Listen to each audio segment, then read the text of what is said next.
N'ayez pas peur d'être au premier rang. Il n'y aura pas de.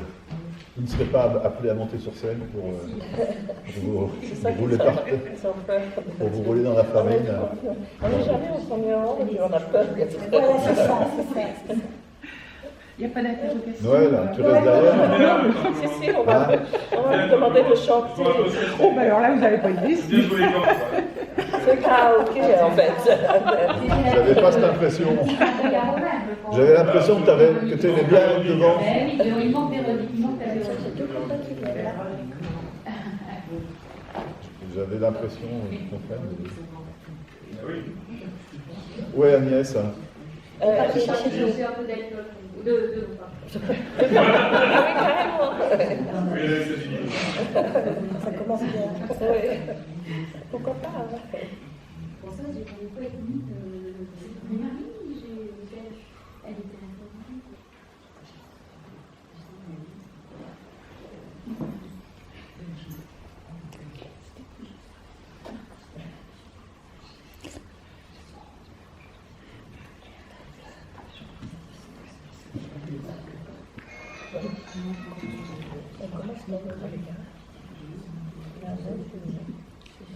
Je cherche quelque chose et puis on commence. Mais elle est partie chercher de l'eau. Eh ben, je sais pas, soit à Carrefour. Et puisque la machine, elle ne marche pas, là. La machine, elle va. Ah, ce matin, moi, j'ai voulu On va commencer Jean Agnès alors. C'est embêtant. Ah non, on va attendre. C'est pas loin, le Carrefour. Non, c'est pas loin, mais bon, voilà. Bon, vous avez le temps Oui, mais vous ne savez pas que vous avez dit photo, ça, Ah oui, tu peux mettre une photo déjà maintenant. Parce que... Une photo? Oui, mais c'est la même chose. Hein. La photo, les photos sont les mêmes que les clips. C'est-à-dire que ça vient des clips. Ah oui, oui. Oui.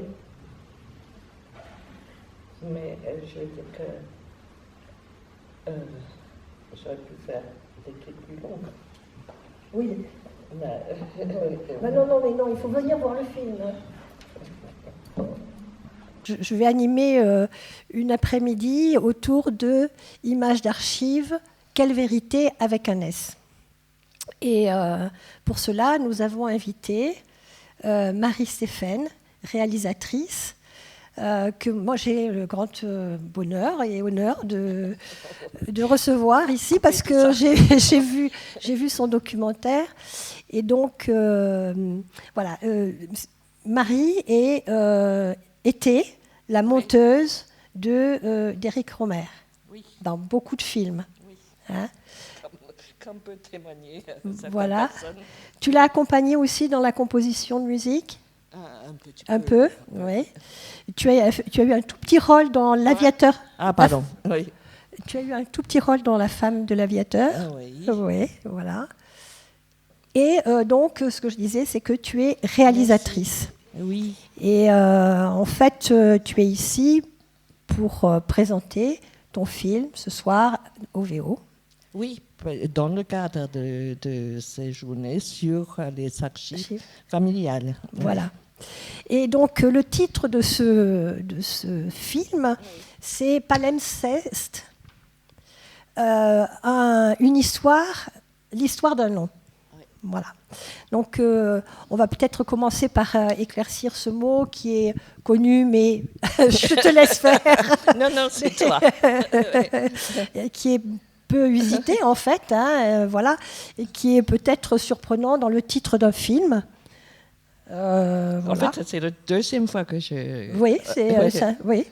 Moi, je trouve aussi que c'est un peu surprenant pour le titre d'un film, mais bon, c'est très bien. Hein, ouais. Donc, palimpseste, peut-être que certainement, vous savez ce que c'est. C'est plusieurs couches, en fait, hein, à partir d'un document, plusieurs couches d'interprétation. Et c'est un manuscrit qui a été effacé. Oui. Et ensuite, on réécrit là-dessus. Voilà. Comme un tableau aussi, qu'on peut effacer et on peint par-dessus. Enfin bon, voilà, il y a plusieurs exemples.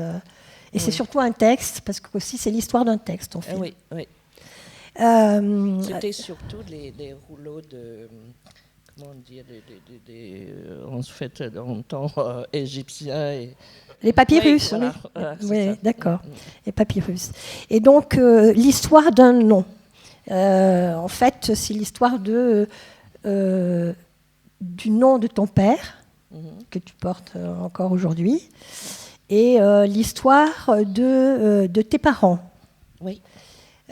Tu as démarré par justement des archives manuscrites que tu as retrouvées. Et non, je ne vais pas décrire les. Non. Et des images.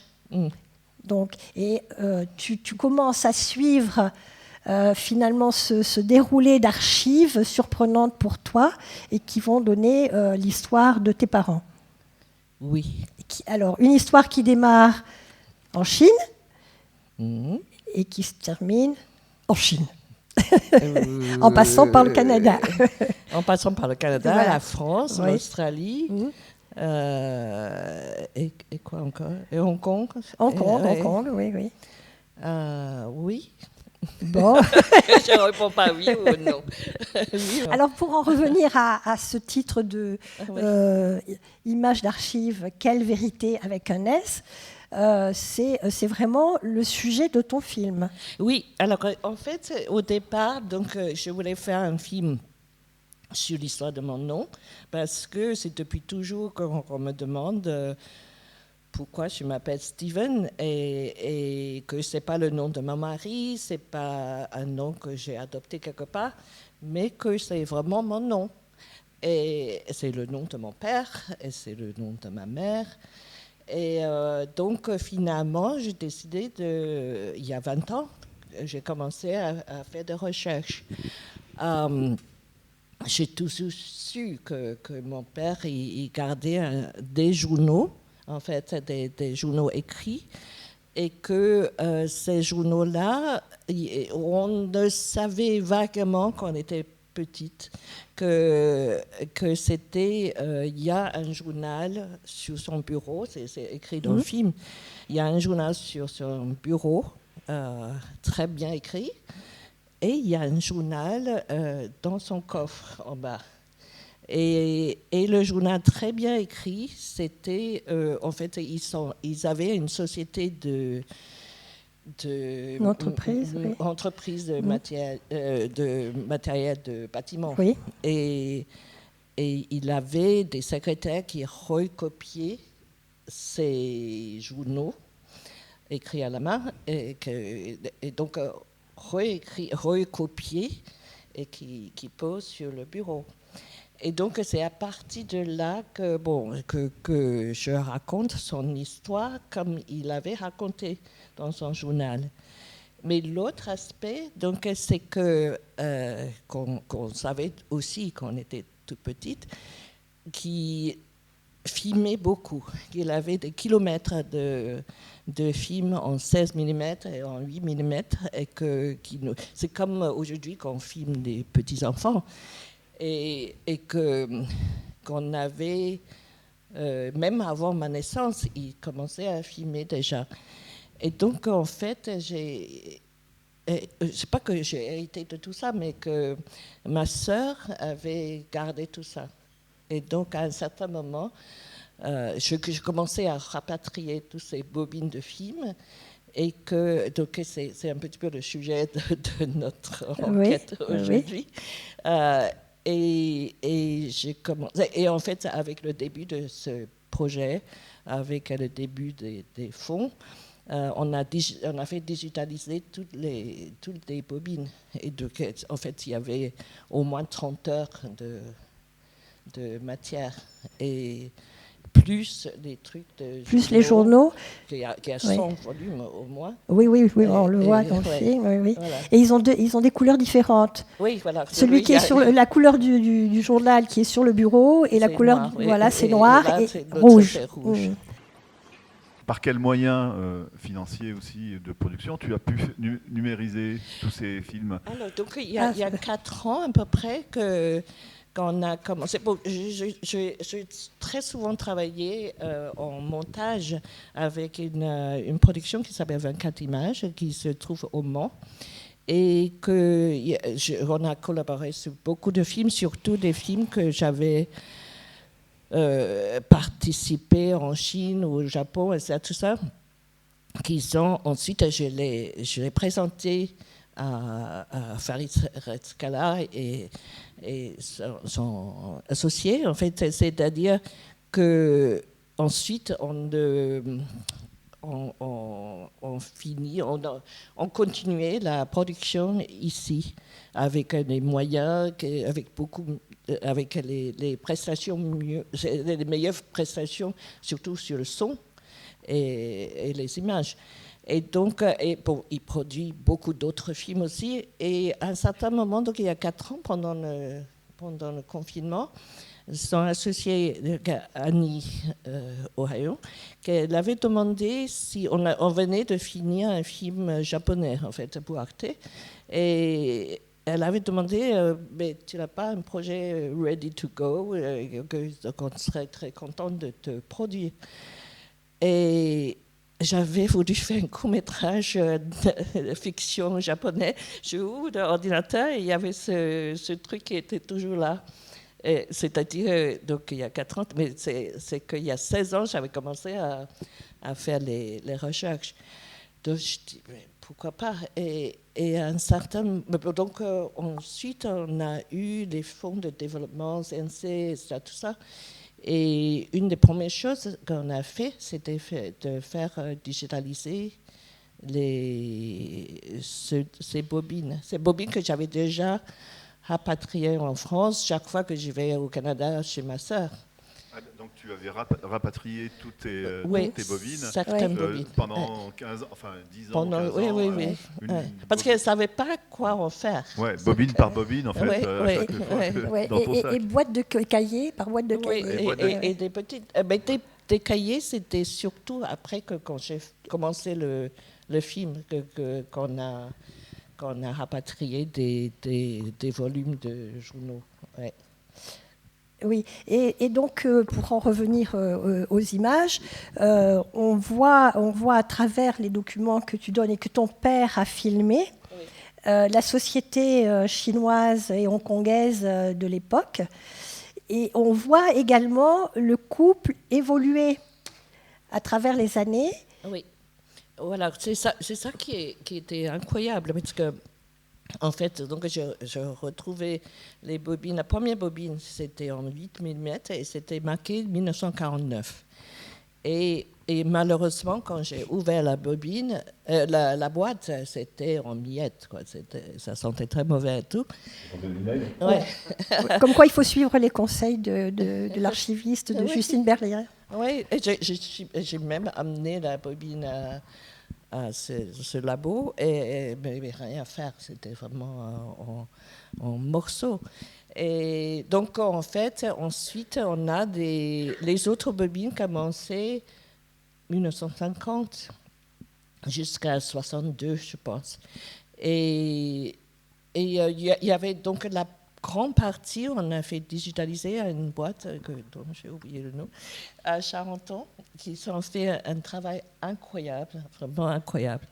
Et il y a une autre partie qui était restée au Canada, et j'ai eu un prix aussi au Canada il y a 3 ans, et on a utilisé l'argent pour digitaliser le reste au Canada.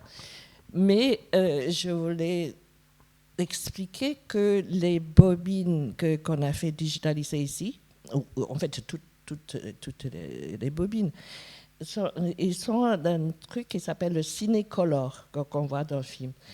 C'était en même temps que le Technicolor.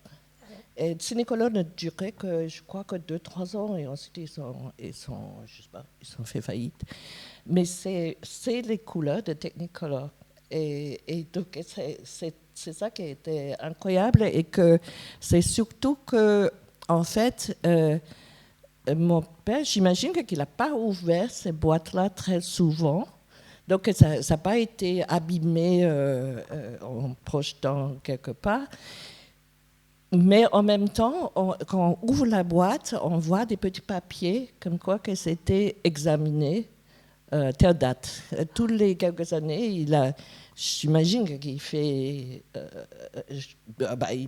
il fait passer sur un truc, sur une machine ou quelque part. Ouais. Il vérifiait la qualité. Oui, donc on avait toujours. Et toi, avant ces numérisations, tu les avais jamais vus? Si. Alors, en fait, quand on est petit, il passait de temps en temps, et en fait, il n'y avait pas que ça. Parce qu'à l'époque, il achetait des films aussi. Je crois que les gens avaient, c'est comme aujourd'hui, d'acheter des cassettes. Donc, on avait des actualités en bobine qui passent. Il passait des actualités. À la maison, à chez la toi, maison, il passait oui, des parce actualités filmées on en voit cinéma. dans le film d'ailleurs qu'il y a le projecteur, il y a toujours des bobines là, et qui passaient des actualités et les dessins animés. Et je me rappelle toujours que ce sont des dessins animés de Tex Avery, qui sont déjà assez particuliers. Donc, il y avait aussi des actualités que je me rappelle très bien, parce que ça montrait des choses de la guerre pendant l'occupation japonaise, et ça nous faisait très peur. Et voilà. Oui, c'est pour ça qu'on passe d'archives familiales, finalement, à des archives publiques. Oui, ça, c'était des choses achetées. Voilà, c'est ça. Acheté, oui. Mais on pourrait peut-être commencer par voir le premier clip que tu as préparé. Et tu pourrais en parler, parce que c'est peut-être intéressant. Ah, c'est clip 1. Oui, tu l'envoies, oui. Et là, c'est une archive familiale, en fait. Oui. Moi, je voudrais, historiquement, je voudrais rappeler que la Chine a été envahie plusieurs fois par le Japon, et la dernière fois, assez longuement. Oui, et là, il s'agit de l'occupation de Hong Kong, donc qui a duré 3 ans. Et en fait, ça, c'est au milieu du film. Mais je crois que c'était... Oui, je préparais par rapport à ce que tu m'as dit, il y a des 4 catégories d'archives. Et donc, là, ça fait partie des choses, des archives de mon père, de la vie familiale. Et que souvent, il était dedans. D'ailleurs, il est dans des images. Donc, jusqu'à là, on ne sait pas trop c'est qui a filmé. Oui, c'est ce que j'allais te demander. Parce que dans le premier plan, c'est ta mère qu'on va sortir en bleu. Et elle a l'air d'être hésitante. Elle sait pas trop. Elle est même suspicieuse. Donc je me suis dit, est-ce que c'est pas une mise en scène en fait de ton père? Ton père filme et dit à ta mère de franchir la porte, enfin de faire... certainement. Il y a plein de mises en scène là-dedans. Oui. Dans les autres séquences, on voyait bien que vient tranquillement ou un truc comme ça. Mais souvent aussi dans les plans, on le voit lui. Et là, on n'a pas très bien compris jusqu'à maintenant. On n'a pas très bien compris parce qu'on voit les sœurs, le frère. Il peut cadrer et puis après non, mais faire. Il y a des mouvements de caméra. Oui. Et on se dit, est-ce que il y a un chauffeur, un homme qui travaille pour eux pendant très longtemps. Un homme de confiance, mais ça m'étonne quand même que ce soit lui qui filmait. Donc, on ne sait pas trop. Oui. Mais c'est assez... C'est-à-dire que quand j'ai découvert tout ça, c'est assez hallucinant parce que c'est très sophistiqué. C'est d'abord, vous avez vu les couleurs, c'est assez incroyable. Là, c'était effectivement, comme tu as dit, qu'ils ont commencé à rien, c'est-à-dire qu'il n'avait rien, et que petit à petit, vraiment qu'il y a une ascension sociale. Et là, c'était quand ils ont vraiment fait un petit peu fortune, quoi. Et donc, je pense qu'à un certain moment, de collectionner ces caméras et ce genre d'équipement, c'est un petit peu comme aujourd'hui, quand on a l'argent, on commence à acheter une belle voiture ou des trucs comme ça. C'était un truc pour montrer leur richesse, peut-être. Je pense qu'il y a un aspect comme ça. Et là, si on doit dater, donc d'après le commentaire, c'est après la guerre, après 1949. Oui, c'est après la guerre. Voilà. Oui. Parce qu'on va avoir des archives dans le film qui sont des archives familiales qui commencent donc à partir de 1949. Oui. Et puis on va avoir aussi des archives avant. Oui. Voilà. Et sans dévoiler, je ne peux pas dire... Oui, c'était donc dans l'ordre, parce que je ne me rappelle plus très bien des choses que tu avais dit, mais j'avais fait selon ce que tu avais dit. Oui.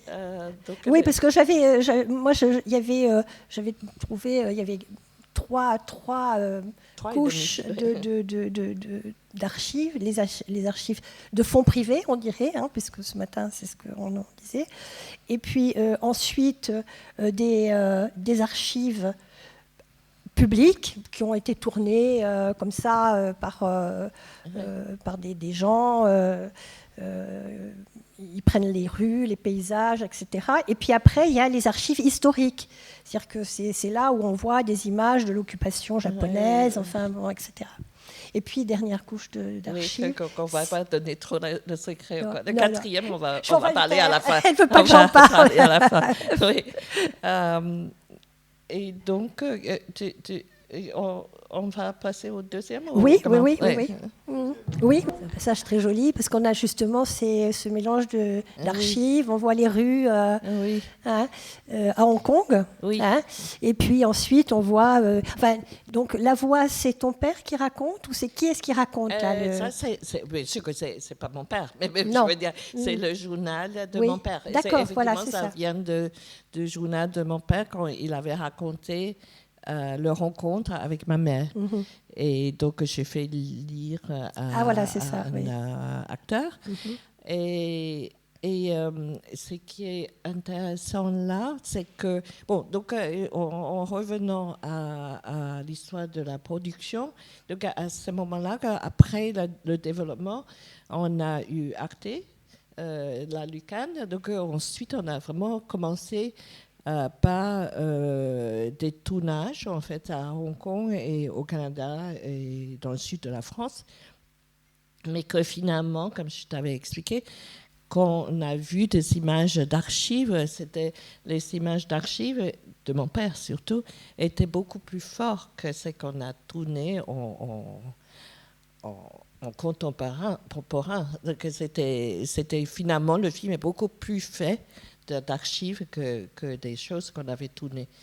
Et surtout que donc les archives, que ce soit des archives de mon père ou les archives publiques achetées, c'était muet. Donc on a aussi une coproduction avec Taïwan. Et à un certain moment, donc il fallait dépenser cet argent à Taïwan. Et le coproducteur, le producteur taïwanais m'avait demandé si je voulais faire le son à Taïwan, si je voulais travailler avec le 3H Studio, qui est le mixeur de son de Hu Shaosheng. Oui, de 3H, de Tutuchi. Le maître que j'admirais depuis toujours. Donc j'ai dit oui, bien sûr. Et le truc, c'est que en fait, on a fini le film, le montage, donc on a donné ces éléments-là, mais j'avais pas osé trop avancer pour dire que c'est ça qu'il faut faire, ça.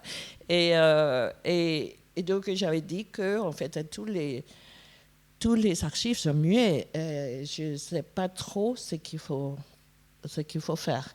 J'avais mis certaines choses comme témoin, mais donc il fallait lui donner pendant un mois avant d'aller faire le mix. Et j'avais très peur d'arriver, d'avoir un film qui n'avait rien, qui mettait 10 ans. Et quand je suis arrivée, ils ont tout fait. Tout le bruitage de toutes les archives, ils sont faits complètement à l'ancienne. C'est-à-dire qu'ils ont des salles avec des 500 paires de chaussures, des trucs comme ça. Et c'était des couches de son incroyables. Et donc, c'était vraiment un plaisir de travailler comme ça. Et que... Alors, peut-être un détail sur les archives, c'est qu'à un certain moment, ces archives publiques, on avait découvert qu'il y a certains qui étaient trop chers, qu'on n'avait pas assez de budget pour ça, et c'était après le mixage.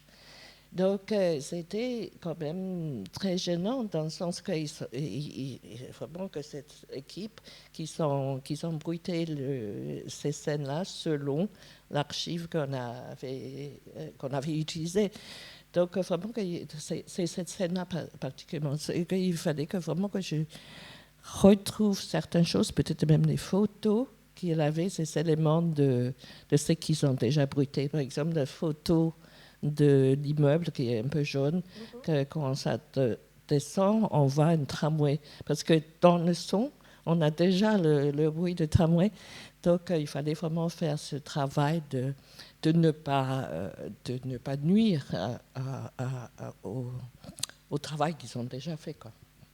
Oui, et puis je veux dire, il y a un fond musical à certains moments, oui. Je trouve qui vraiment parle de l'époque, quoi. Oui. Alors, pour la musique, il y a aussi deux sortes de musique, en fait. Il y a une musique d'archives, oui. En fait, je veux dire, une musique ancienne de chaque époque. J'avais mis une musique pour indiquer l'époque, mais j'avais aussi un compositeur japonais avec qui on a déjà travaillé sur l'ancien film, le dernier film que j'avais monté pour Arte. Et ce monsieur japonais, il est incroyable aussi, parce que j'avais voulu quelque chose de assez abstrait. J'avais, en son témoin, j'avais utilisé un compositeur japonais, Takemitsu, qui est assez spécial, assez expérimental. Et ce monsieur, Suzuki-san, notre compositeur, il sait faire des choses très lyriques, très belles musiques qu'il a fait. La musique d'un film, je ne me rappelle plus de titre du film, qui est une coproduction avec la France, qui est un Hiroshima Redux avec Béatrice Dalle. Bon. En tout cas, il a donc, mais souvent, c'est-à-dire, je trouvais qui est étonnant, c'est qu'au Japon, par exemple Sakamoto, qui fait des choses très lyriques, mais il était au début un musicien plutôt électronique, expérimental. Et donc Suzuki-san, il a fait la même chose, c'est-à-dire que pour le film, il a fait de musique beaucoup plus expérimentale, et que j'avais demandé ensuite que si je peux le découper en morceaux et que je le mets en petits morceaux un peu partout. Normalement, un compositeur n'aime pas ça. Il aime vraiment composer une grande plage de musique, etc. Et là, il avait fait confiance, on avait déjà travaillé ensemble. Et finalement, il est très content de Judas, moi aussi. Et sa musique a beaucoup, beaucoup apporté. Oui, c'est vrai que c'est une très belle musique. Enfin, vraiment, il est très bien accompagné, ton film. Moi, je suis enthousiaste. Hein. Alors, je ne sais pas si vous l'avez compris, mais vraiment, je sais que je le reverrai ce soir avec grand plaisir sur grand écran. Et donc, ces archives, tu les as faites parler quand même. Parler, c'est-à-dire C'est-à-dire, tu les as interrogées. Tu t'es demandé, voilà, à quelle période c'était, qu'est-ce que c'était, parce que c'était des choses que tu savais sans savoir, en fait. Ça veut dire quoi? C'est-à-dire que quand on est enfant et qu'on suit ses parents, on a un peu comme ça en arrière-plan des choses qu'on sait mais qu'on ne peut pas formuler comme un adulte ou qu'on ne peut pas, voilà, tu vois, de dire de manière consciente, quoi. Oui. Et donc cette histoire de tes parents, en fait, tu l'avais peut-être un peu en arrière-plan, inconscient, mais voilà, tu les as fait parler à ce moment-là, toi, en tant qu'adulte, pour dire quelle vérité, mais est-ce qu'il y en a une vérité? C'est ça que, bon, on revient au thème. Voilà. C'est ça que, en fait, quand j'avais structuré le film, quand j'avais composé la structure du film, un des thèmes que je voulais explorer, bien sûr, par rapport à mon métier de monteuse, parce que j'avais monté beaucoup de documentaires ces dernières années, c'était surtout pour questionner quelle est la vérité. C'est que j'ai posé la question d'un film. Quelles sont les choses, même les archives qu'on voit, même des choses qu'il a fait filmer, est-ce que c'est pas du tout, c'est comment je me rappelle de mon enfance. Donc voilà, et par rapport à la mise en scène, il y avait beaucoup de mise en scène là-dedans.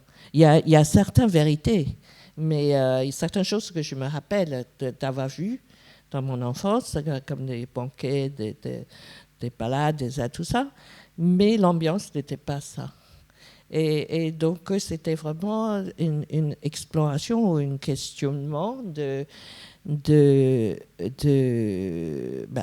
c'est-à-dire, même quand on monte ou quand on fait un documentaire, est-ce qu'un documentaire, ça veut dire la vérité? Et voilà. Donc, c'est par rapport aux archives, c'est vraiment, est-ce que ce qu'on voit, c'est qui s'est passé. Est-ce que ça s'est passé comme ça, quoi? Oui, et d'autant plus que, en fait, c'est le titre de ton documentaire, c'est l'histoire d'un nom. Ouais. Je crois qu'il a été modifié aussi à certains endroits. Oui, non, mais c'est surtout l'histoire que je voulais accentuer. C'est parce qu'en fait, mais même dans le titre français, ensuite, c'était pas un film d'eux, c'était l'histoire d'un nom conté par Mary Stephen. Et c'était en anglais pareil, en chinois pareil, c'était parce que je raconte des histoires. On ne va pas tout donner, mais c'est des histoires. Mon père racontait des histoires. Voilà, c'est ça. Ma mère racontait des histoires. Oui. Alors, après, il y a une histoire très jolie. Si tu permets que j'en parle, c'est l'histoire avec Ling Xua, qui est une grande poétesse chinoise. Et qui aurait été la maîtresse d'un jeune homme anglais qui était parti à la guerre d'Espagne et qui est mort. Et en fait, ils ont existé tous les deux, mais par rapport à ta mère, par exemple, et tes parents, on ne sait pas quelle est la vérité. Oui. Et alors ça, c'était depuis le début du film, depuis 20 ans, en fait. Comment j'ai commencé ce projet, c'est parce que un ami écrivain m'avait dit que le nom de jeune fille de Virginia Woolf est Stephen aussi, et qu'il y a eu une histoire de son neveu Julian Bell en Chine avec non seulement avec, c'est-à-dire qu'il a fait un séjour de 2 ans et demi en Chine, à Wuhan d'ailleurs, là où commençait d'autres choses, et qu'il avait donc une histoire avec cette écrivaine, et que ma mère était écrivaine aussi. Et donc quand j'ai entendu cette histoire, j'avais voulu, justement, c'était le début, la jeunesse de ce projet, j'avais voulu voir comment je peux faire faire un truc de composition de ces deux branches de famille Stephen. Et quelle relation entre les deux, quelle connexion.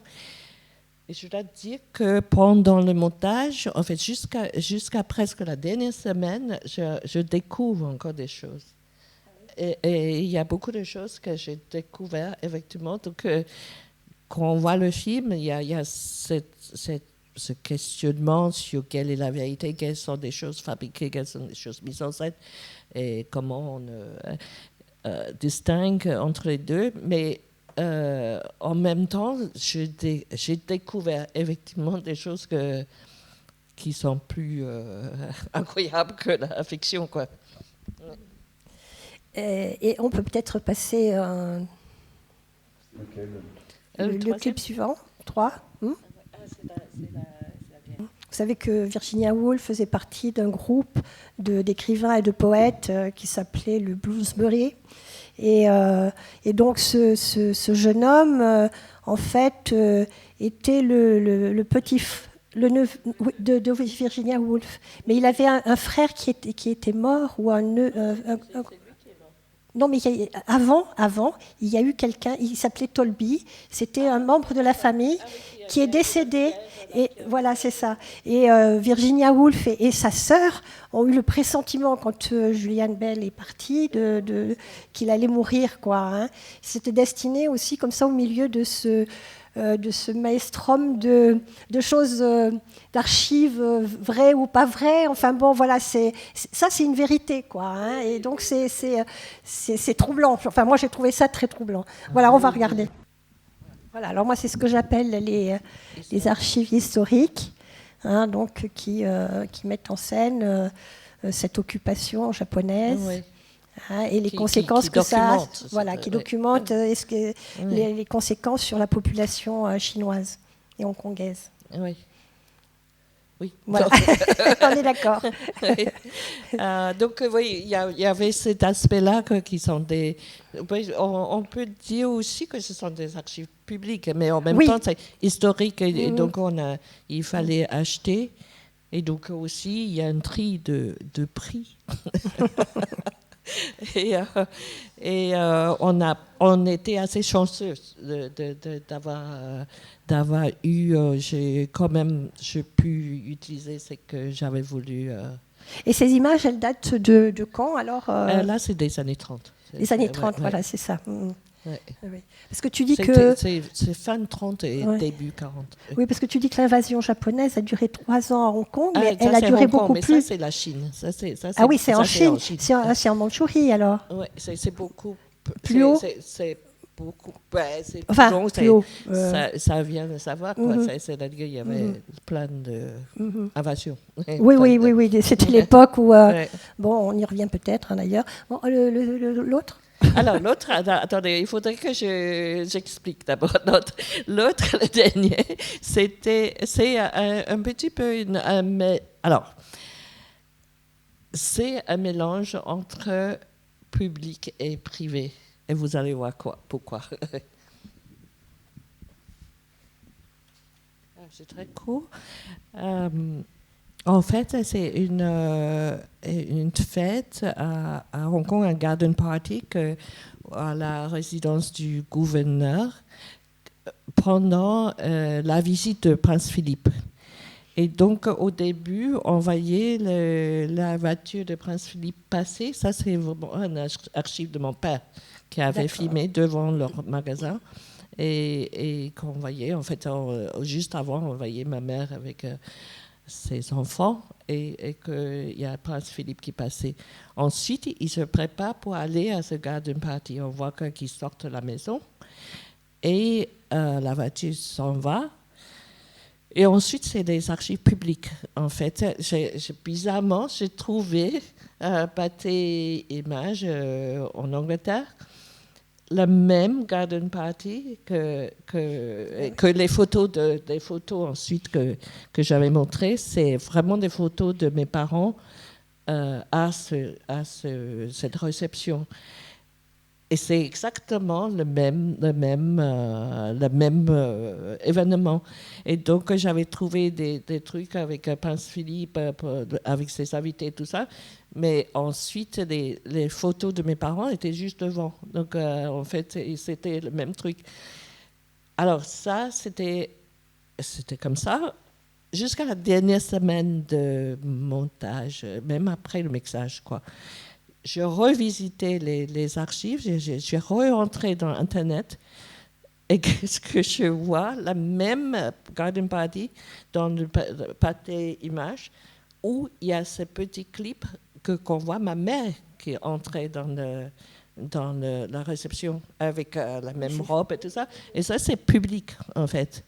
C'est un truc vraiment qui a été filmé par l'équipe de actualité et il fallait acheter. et donc là, c'est vraiment un mélange entre le public et le privé, par hasard, quoi. Oui, j'étais pas sûre que c'était ta mère. Je voulais te demander justement si c'était bien elle. Mais c'est là qu'on voit l'ascension finalement de tes parents dans la société anglaise et la société coloniale, quoi. Là, c'est très net. Hein. On se demande sans doute que ton père a eu envie de rentrer dans cette société. Oui, hein. c'est tout le... Oui. Oui, Pascal. Tu as quelque chose? Non, c'est vrai que c'est un des thèmes du film. Oui, c'est un des thèmes du film. Ouais. Et donc, voilà. Et ben bon, ça, parfois, je crois que justement, dans ce cas, en tout cas, l'utilisation des archives, parfois, ça dépend de la chance. Qu'on a trouvé des trucs que c'était inespéré. Mais tu as la chance aussi d'avoir eu ce fonds d'images privées que tu as pu utiliser vraiment. Oui, que j'avais vraiment jamais cru qu'ils sont filmés. Parce que le Garden Party, j'ai eu ces archives publiques depuis très longtemps. Mais j'avais cherché là-dedans si on voyait mes parents. Mais non. Et c'est vraiment la dernière semaine avant de tout verrouiller, que tout bouclé, que j'ai trouvé. Mais peut-être, il y a aussi des fois que les fonds libèrent des choses petit à petit comme ça qui n'étaient pas sur Internet avant. Oui. Et donc, si je suis pas allée encore fouiller là-dedans, j'aurais jamais trouvé ça. Ce qui est ralent, c'est que, bien sûr, il faut acheter les images de ma mère. Quand on fait ce genre de travail, enfin intime, en même temps, c'est toujours quelque chose de longue haleine et qui ne se termine jamais parce qu'en fait, on trouve toujours quelque chose qui va alimenter. Et alors, ce passage-là, comment tu as fait pour l'introduire alors que tu dis que le film était bouclé? C'était juste avant que ce soit bouclé. Ah oui, d'accord. En fait, c'était bouclé. Oui. J'ai remplacé ce plan qui était un plan général de la réception par ce plan de ma mère qui est entrée. Alors moi, ce que j'ai bien aimé aussi, c'est que en fait, ce travail de recherche, d'archives et ce travail de quête sur ta famille, pardon, j'ai pas le Covid, mais je suis très enrhumée. Comment dire tu l'as pas fait seul. Tu l'as fait en famille. Ça veut dire quoi? C'est-à-dire que il y a ta fille. Il y a quelqu'un de ta famille. À la fin, on voit des scènes où vous êtes dans un hôtel, vous travaillez. Ah oui. Quand je suis allée en Chine, tout ça, il y a mon oncle aussi, vers la fin. Oui, je suis allée avec mes enfants, mais ça, c'était un voyage familial. Et non plus que j'avais jamais pensé que ces choses qu'on a filmées à l'amateur comme ça, que ça serait un jour... dans un film. C'était pas du tout le but qu'on avait filmé. C'était vraiment... c'est des archives familiales, voilà. C'est des choses qu'on filme comme ça, quand quelque chose se passe. Oui, et contre toute attente, tu as trouvé une autre histoire. Oui. Donc c'est aussi un film à suspense. Hein. Oui, moi je voudrais poser juste une question. Les archives officielles, enfin officielles en tout cas publiques, est-ce que c'est des archives qui dépendent de l'État chinois ou pas, ou comment, est-ce que tu as eu des problèmes politico-administrativo-politiques pour pouvoir sortir ces archives? Alors, non, parce qu'on a cherché, on a fouillé que dans les archives publiques occidentaux. Ouais, parce que c'est surtout, alors en fait, c'est surtout BFI, British Film Institute, qui a un fonds incroyable d'archives de la Chine de cette époque-là. Et puis, il y avait deux autres sources. BFI, c'est très, très cher.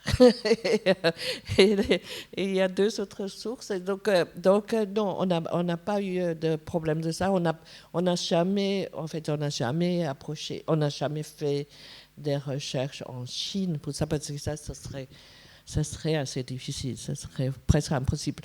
Alors, par contre, le séjour de Julian Bell à Wuhan, il existe des photos et des choses dans la bibliothèque de l'université de Wuhan, qui est dans cette séquence à l'université, dont une photo de lui dans une robe chinoise qu'on avait parlé à un certain moment.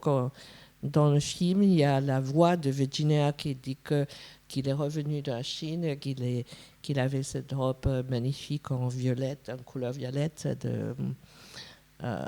Et par contre, à cette photo, on n'a pas eu. On n'a pas pu avoir. C'est dans la bibliothèque de Wuhan. Et finalement, j'ai remplacé par une autre photo et que j'ai teintée violette. Et voilà, il y a des choses comme ça, mais c'est pas forcément par rapport à la Chine, mais il y a aussi des fonds de Virginia Woolf qui étaient. Donc on a pu acheter certaines choses, des photos, qui sont très chères aussi. Mais donc on a éliminé beaucoup de choses dans le montage parce que vraiment on n'était pas dans le budget, quoi. Mais les lettres et tout ça, il y a beaucoup, heureusement, qui sont dans le domaine public. Donc voilà, on a pu faire des choses correctement. C'est-à-dire que tout était fait dans la contrainte, mais en même temps, dans ce qui reste dans le film, tout était réglé. Ouais, tout est réglo et réglé.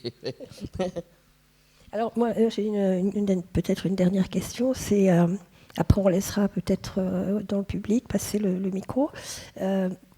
Est-ce que après avoir trouvé la vérité de ton père, la vérité de tes parents, peut-être la vérité de ta mère, est-ce que toi tu as trouvé ta vérité dans ce film? Avec ce film, disons. Avec ce film. Si, grosso modo, j'ai dit à la fin. Oui, non, mais on va pas tout donner. On va pas tout donner. Mais effectivement, c'est jusqu'au dernier plan. En fait, il faut vraiment regarder jusqu'au dernier plan que j'avais encore découvert certaines choses et que, effectivement, en fait, même hier, j'avais parlé avec une journaliste et elle m'avait demandé si le dernier plan, mais on va pas. On va pas dévoiler. Si j'avais découvert en retournant à Hong Kong tourner. Et effectivement, c'était quelque chose que j'ai découvert seulement en retournant faire un dernier tournage. Et donc, il y avait une dernière hypothèse du nom, et c'est que j'appelle le moment Rosebud, comme dans Citizen Kane, que finalement on découvre ce que c'est le nom Rosebud veut dire dans le film, et que c'est peut-être ça, c'est peut-être pas ça, on ne sait pas. Non, on ne sait pas. Non, on ne sait pas, mais bon, finalement pour ma vérité à moi que j'avais expliqué dans le film. Mm-hmm. Mm-hmm. En tout cas, moi, si vous allez le voir ce soir, j'espère que vous irez le voir ce soir, il faut avoir la patience, parce que souvent on n'en a pas forcément la patience, c'est de regarder jusqu'à la dernière image du générique. parce que, je veux dire, il y a une poésie, il y a des surprises, et il y a une poésie dans ce générique que moi j'ai rarement vu, hein, en tout cas dans le cinéma français. Donc voilà, il faut... Et moi je trouve que c'est un documentaire avec une histoire improbable, incroyable, voilà, et d'une poésie folle, quoi, hein, parce que ces parents qui se réinventent leur histoire, c'est vraiment, ça va au-delà de l'anecdote, c'est très littéraire. Oui, c'est très littéraire comme film. Mais ma fille elle m'avait dit que si je n'avais pas fait ce film, j'aurais écrit mais ça un livre. Oui. Oui. Voilà, si vous voulez poser des questions à Marie. Sans avoir vu le film. Sans avoir vu le film.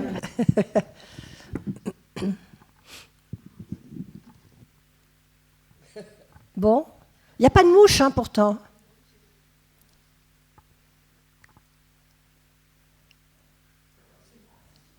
Agnès, tu as une question ? Quand on aura vu le film ce soir, oui, mais sinon... Voilà. Oui, tu attends de voir le film. Vous avez donné envie. Ah, bon, merci. C'était l'objectif aussi. Non ? En tout cas, il y a plein de choses hein, dans ce film. C'est vraiment, moi, il m'a enthousiasmée. Voilà. Voilà. Alors donc, merci Marie-Stéphane. À ce soir, à 18h, au VO.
Non, j'ai pas vu les pubs, mais j'ai vu l'info. Mais ça, c'est de temps en temps, hein, au cinéma de Paris. Non, on n'a jamais eu ce problème. Quelqu'un qui sert de bouillotte, alors. C'est toi. Et voilà. On va lancer le film. Oui, voilà. Comme ça qu'on a le temps de... Vous voulez pas dire un petit mot Si, mais très vite. Parce que comme ça, on a le temps de... tu veux dire un mot? Bah oui, allez. Non.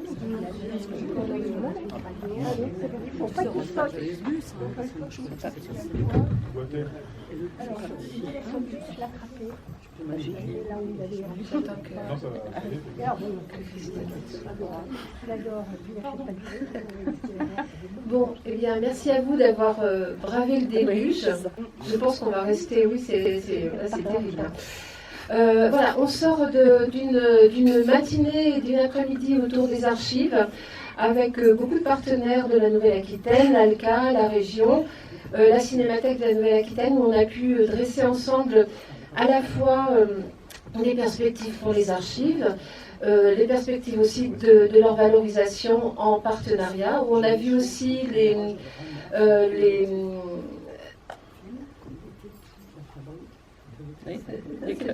Françoise.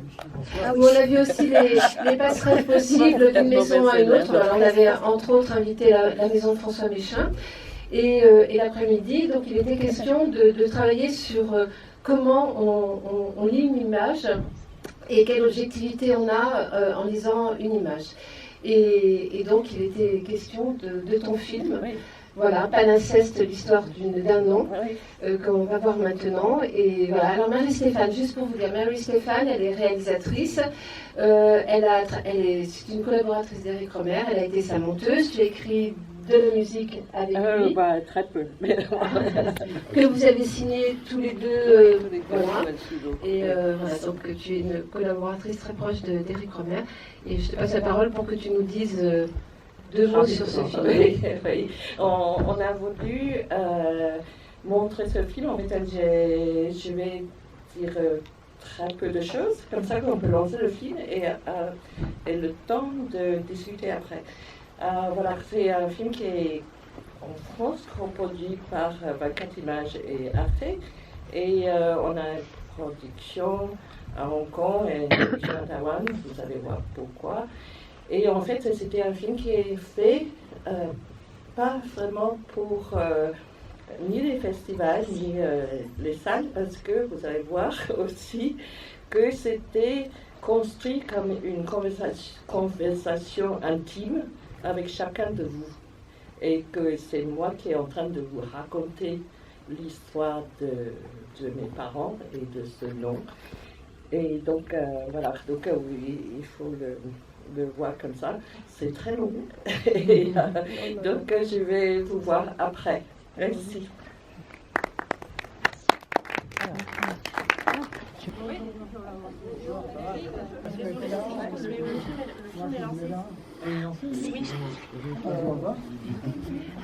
J'expliquerai comment ça marche. Allez-y.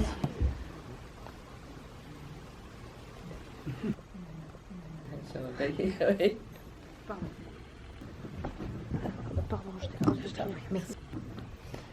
Marie, tu disais que ton père s'était réinventé dans ce nom et ce prénom, mais alors j'ai peut-être loupé un épisode, mais Hilda, elle s'appelait pas Hilda non plus, elle aussi s'est réinventée.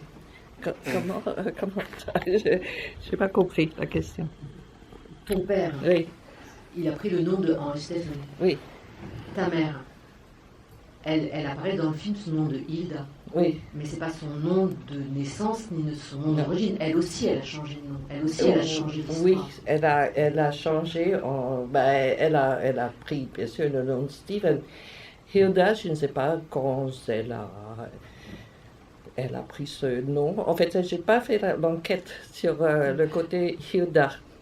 Qu'elle est, bien sûr, sur la naissance, sur l'acte de naissance, c'est son nom chinois. Oui. Mais certainement, Hilda Stevens, c'est aussi un nom inventé. Donc il y a un deuxième mystère. Oui. Ouais, ben, c'est pas très mystérieux. Là, c'était la femme qui suit son mari. Okay, c'est Madame Stephen. Et Hilda, c'est... Bon, à Hong Kong, tout le monde a un nom anglais, un prénom anglais. Donc ça, c'est pas très, très mystérieux. C'est lui qui est... D'où vient le nom Stephen. C'est là... Pourquoi Stephen? C'est là que... Parce qu'elle, elle suit seulement. Merci. Je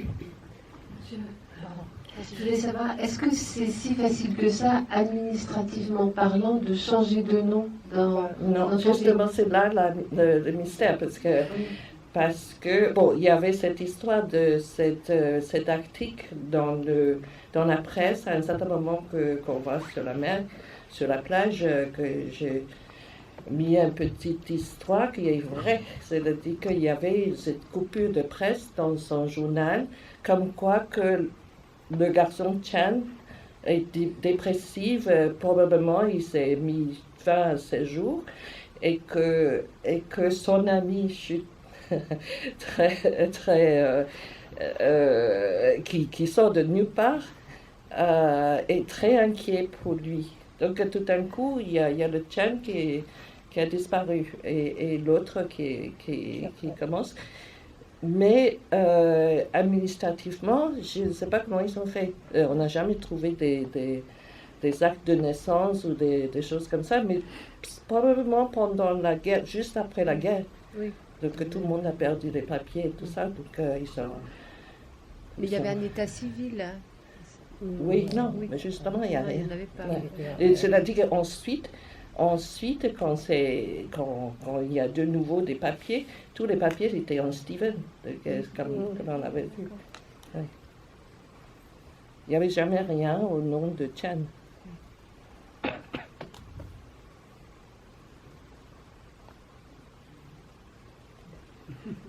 N'hésitez pas, je vais passer le micro. En fait, vous avez fait vous êtes passée de monteuse à réalisatrice, vous avez fait aussi le montage de ce film. Est-ce que vous voulez nous parler un peu de votre travail de monteuse avec Eric Robert? Oui, mais il y a une autre monteuse là. En fait, c'est-à-dire que je réalise des films une fois tous les 10 ans, ou bien 15 ans. Et bon, j'ai beaucoup travaillé avec Romain, bien sûr. Et après, j'ai beaucoup travaillé avec des jeunes réalisateurs et des pas très jeunes réalisateurs en Asie et un peu partout. Et du coup, j'ai eu très peu de temps à m'occuper de moi, disons. Et donc, ça, c'était quelque chose qui a dormi pendant très longtemps et que j'avais enfin eu des soutiens pour le faire. Mais qu'est-ce que tu voulais savoir? Vous avez mis combien de temps à le faire, ce film? Donc, pour commencer les recherches, il y a 20 ans. Mais cette production a commencé il y a 4 ans. Et pour le montage, c'était plus qu'un an et demi, donc presque 2 ans. Et qu'on a eu beaucoup de versions. Et la première version était beaucoup plus distante, disons, moins personnelle et beaucoup plus académique, avec beaucoup de citations, des choses, des quotes, des passages, livres et ça, tout ça, et en chapitres. Là qu'ensuite j'ai tout enlevé et avec l'aide de la consultante de montage qui m'avait aidé vraiment d'avoir une distance, un recul et de faire confiance à mes propres matières, disons. Et c'est là que je construis cette version.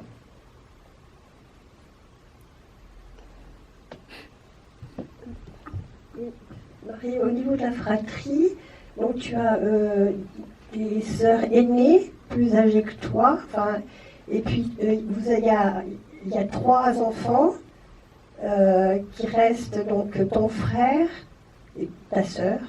En fait, j'ai 2 sœurs aînées, mais oui. bon, pas tout le monde est dans le film. Voilà, c'est pour... Oui.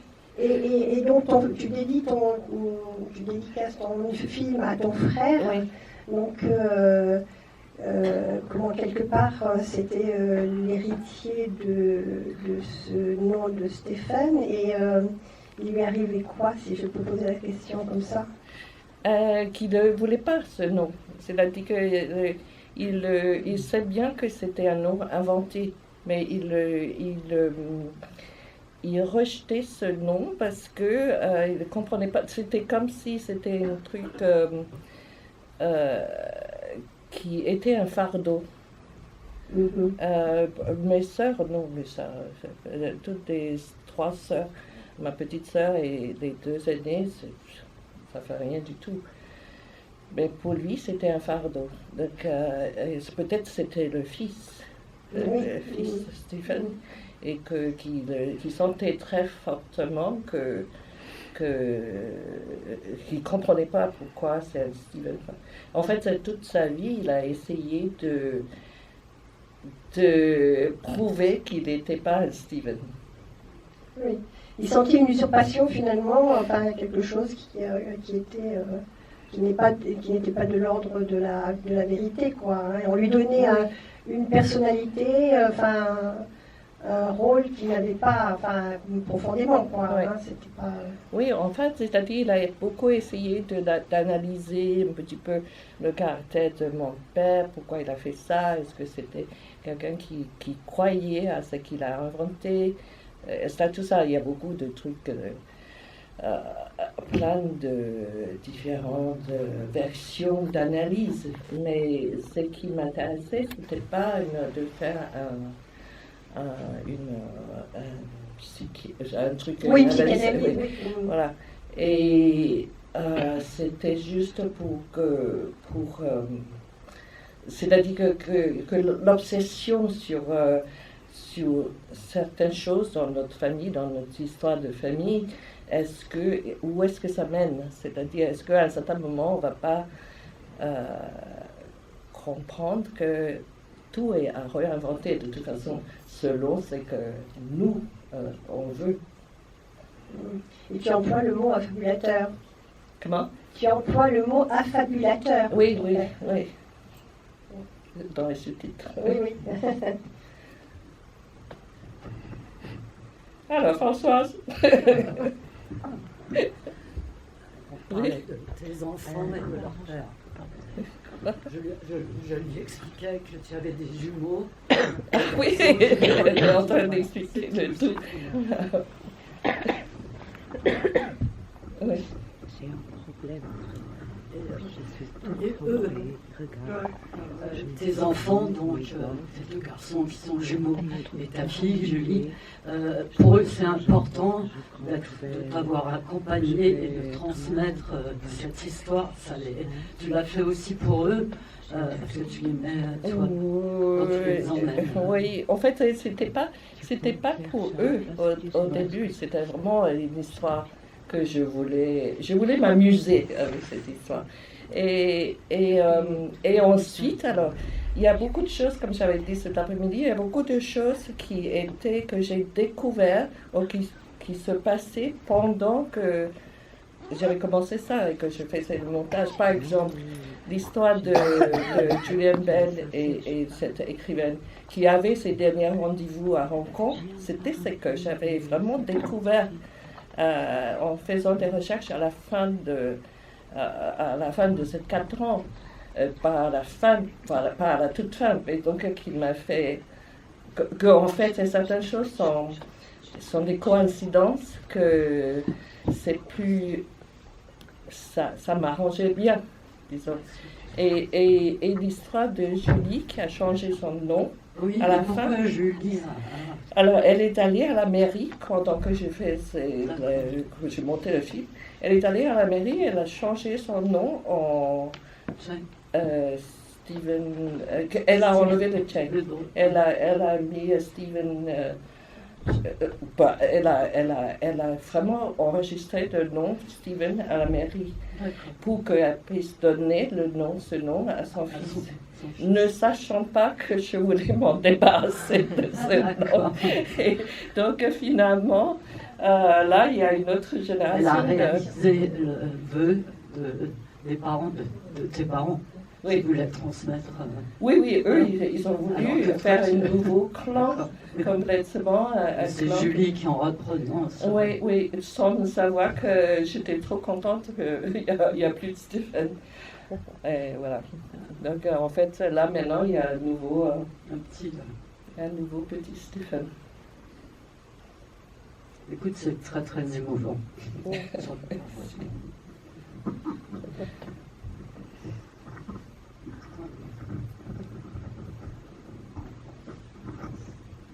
Est-ce qu'il y a une autre question ou peut-être juste une réaction, ce que vous avez ressenti dans le film? Oui, j'arrive.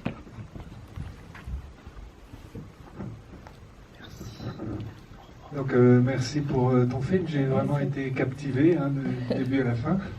Et justement, donc tu dis que tu as un nombre impressionnant et intéressant de bobines. Est-ce qu'il y a matière à faire d'autres films? Est-ce que tu en as envie? Oui, mais bon, là, je crois que j'en ai assez de regarder ces choses-là. Oui, il y a beaucoup de choses encore. Mais c'est surtout qu'il y a énormément de matière écrite. Et tous les journaux, tout ça. Et franchement, que je n'ai regardé que les 2 premiers volumes. Oui, dans le truc de presque 100 volumes, il y avait un tout petit peu au milieu pendant la guerre que j'avais regardé, quelques pages. Mais sinon, j'ai trouvé que... C'est-à-dire que quand j'avais commencé à regarder plus, à lire plus, c'est pas très bon pour la santé mentale. Ah. C'est là que vraiment que j'ai développé tout ce qui est vers la fin. C'est-à-dire qu'à un certain moment, il faut savoir dire stop, quoi. Il faut savoir dire que de là, je recommence et que c'est moi maintenant. Et ça, c'est... Mais par contre, la matière visuelle, il y a encore beaucoup. Oui. Ça, c'est intéressant de voir cette vie chinoise du temps des Britanniques. Oui. Voilà. Tout le monde a entendu? Oui. Oui. Non, non. Ouais, vous non. Eh ben voilà.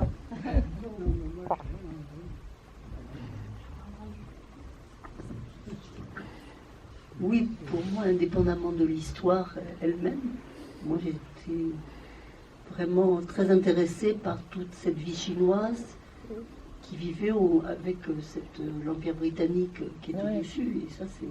Oui, ça c'est une partie de l'histoire de Hong Kong qu'on ne voit pas souvent. C'est-à-dire on ne voit pas de la première main comme ça.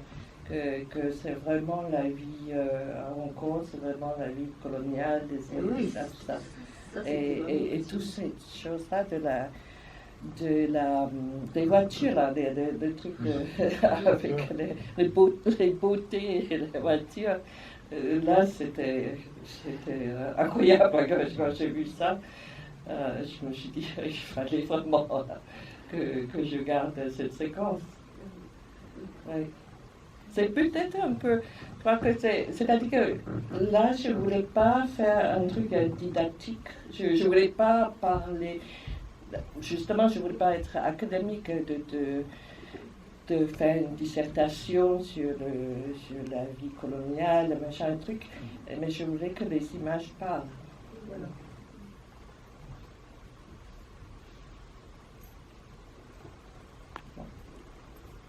Est-ce qu'il y a d'autres réactions, d'autres questions?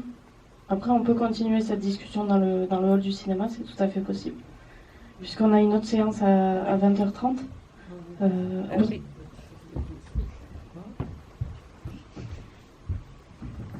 Merci. Juste une remarque que je trouvais superbe, que tu te places comme conteuse face à ton père. À un moment, tu as un twist où tu nous dis, moi j'ai raconté mon histoire, oui. Je l'ai réinventée, oui. Et de faire ce parallèle finalement, même si le nom tu ne le veux pas, oui. Mais quelque part tu as une filiation vis-à-vis de ton père, oui, que tu assumes complètement. Ouais. Oui, parce qu'il a vraiment inventé quelque chose et en fait, donc à la fin je révèle que c'est il y a pas mal de choses là-dedans qui sont des choses inventées. En fait, tout est réel. C'est-à-dire que tous les éléments sont vrais. Mais j'ai un petit peu manipulé les dates, tout ça, les chronologies, etc., pour en faire une histoire. Et en fait, ça, c'est le montage. Et c'est ça qui est intéressant. Quand je monte un documentaire, c'est comme ça. Il y a plein de choses qu'on est en train d'arranger et des choses qui normalement qui ne se suivent pas, qui sont finalement qui deviennent une histoire. Et c'est ça que je me demandais si on n'a pas nous toujours un besoin d'arranger des choses, les blocs, pour que ça tombe en place comme une histoire. Parce qu'en fait, je pense que la vie est assez arbitraire. C'est joli. Merci beaucoup. Pardon. On peut continuer la conversation. Merci. Merci à toi.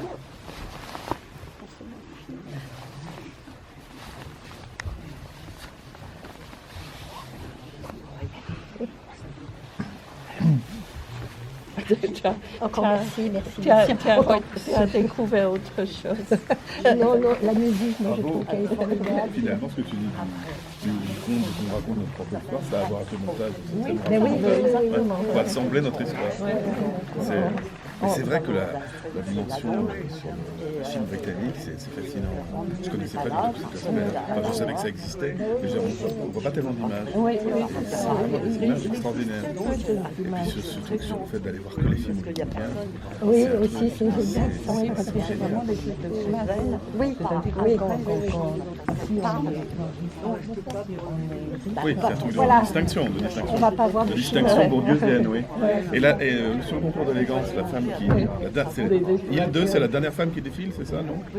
Elle n'est pas dans le concours d'élégance? D'accord. Parce qu'il y a une très belle chinoise à la fin. Oui, mais elle, d'accord. C'est vraiment une...